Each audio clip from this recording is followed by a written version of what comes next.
Oi, pessoal, sejam bem-vindos aí à nossa semana de aprendizado aqui pela plataforma online da Seduc. Eu sou a professora Rafaela e essa semana nós iremos consolidar o tema das bacias hidrográficas, né? Que na semana passada nós vimos, né, o que é uma bacia hidrográfica, quais os elementos que formam uma bacia hidrográfica, né, qual a importância das bacias hidrográficas.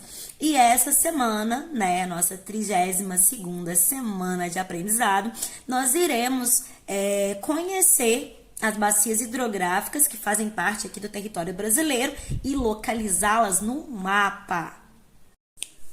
Então, pessoal, o nosso país, ele tem um potencial hídrico muito elevado, né?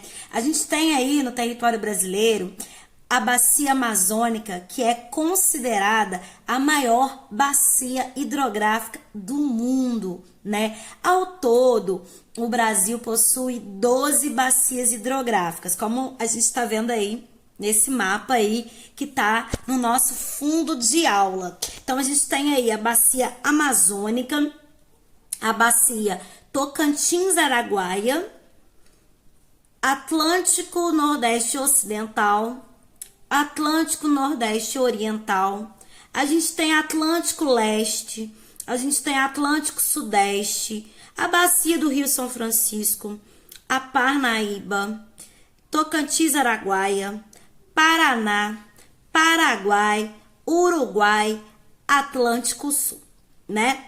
Então, nós temos aí essas 12 bacias hidrográficas. O que é importante para a gente saber sobre essas bacias? É importante a gente saber algumas características principais. Por exemplo, a bacia amazônica é a maior bacia hidrográfica do planeta. Isso é uma informação muito importante, né? E, além disso, né, ela tem o Rio Amazonas, que é o maior rio do Brasil aí, considerado também um dos maiores rios do mundo aí, que é o Rio Amazonas, que é o rio principal da bacia amazônica. Além disso, né, alguns quilômetros quadrados dela, né, oferece potencialidade para energia elétrica. Não é toda a bacia, porque é uma região de planície, né? Então ela apresenta aí uma facilidade de navegação, porque muitos rios são de planícies, são rios largos, volumosos, que possuem uma profundidade adequada para aquele transporte fluvial, que é o transporte de barco aí por meio dos rios, né? A gente chama aí de hidrovia. Então, a bacia amazônica, ela é muito propensa a esse tipo de transporte aí. É muito comum as pessoas se utilizarem do transporte fluvial para poder se locomover de uma cidade a outra.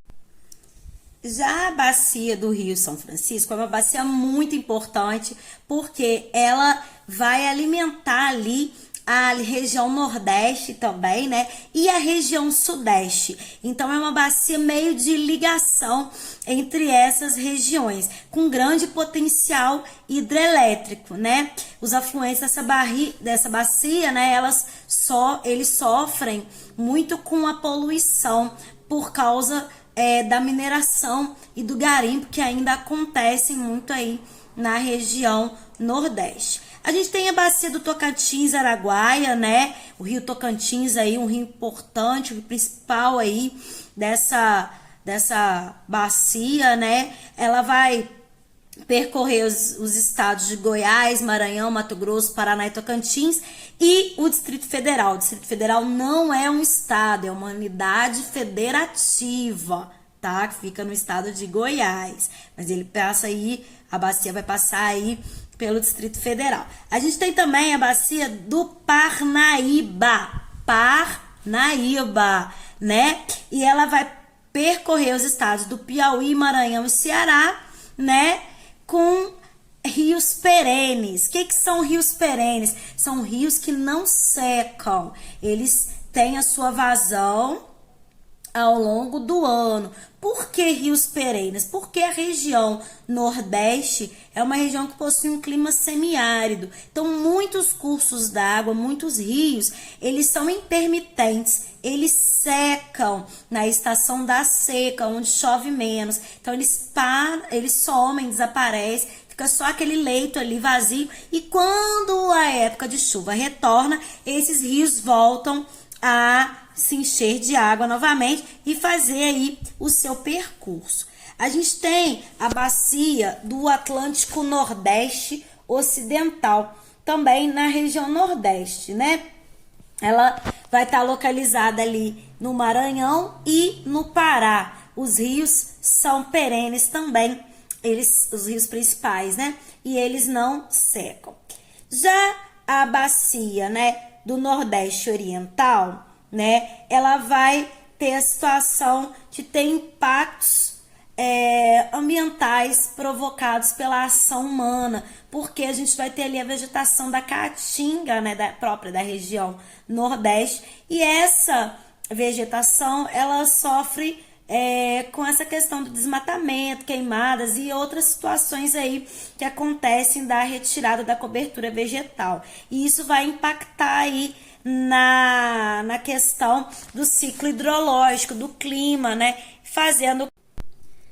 Aqui na região sudeste, né, vai se destacar a bacia do Atlântico Sudeste. Olha só, os nomes são assim, eles ajudam a gente até a identificar a localização da bacia amazônica, por exemplo, a região norte, Amazonas, a gente já sabe mais ou menos onde tá. Da Atlântico Leste, né, a gente sabe que é a bacia banhada pelo Oceano Atlântico, né, tá na direção leste, e aí seguindo ali o Atlântico Sudeste, o Atlântico Nordeste. Então tudo isso a gente seguindo os pontos cardeais, aí lembrando da Rosa dos Ventos, a gente consegue associar, né, o nome com a direção da bacia, facilitando a localização ali no mapa, né?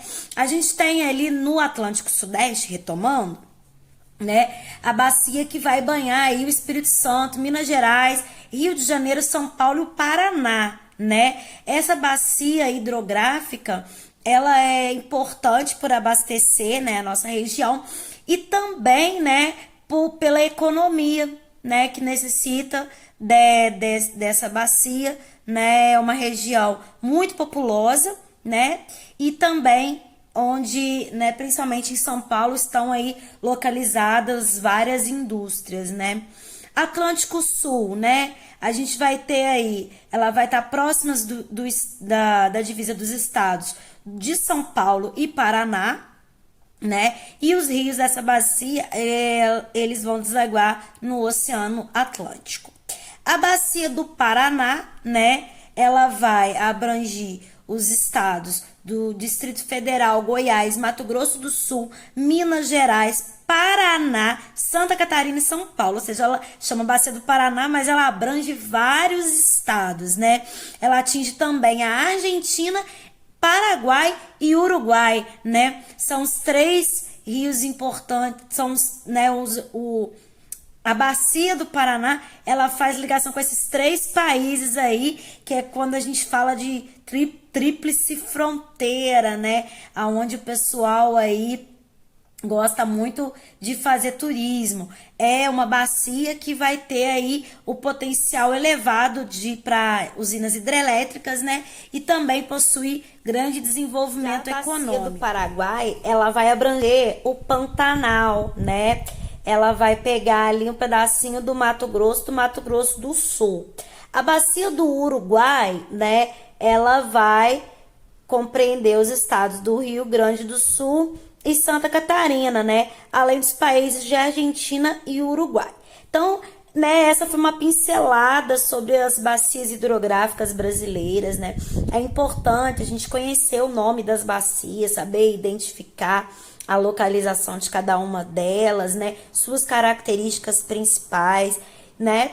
E o objetivo dessa aula foi consolidar os conhecimentos que adquirimos na semana passada a respeito das bacias hidrográficas, né? E destacar as bacias, as principais bacias do nosso país, né? No caso, são essas 12 bacias hidrográficas aí, sendo que a mais expressiva é a bacia amazônica, né? Em volume de rios, né? Espero que vocês tenham gostado da aula de hoje, né?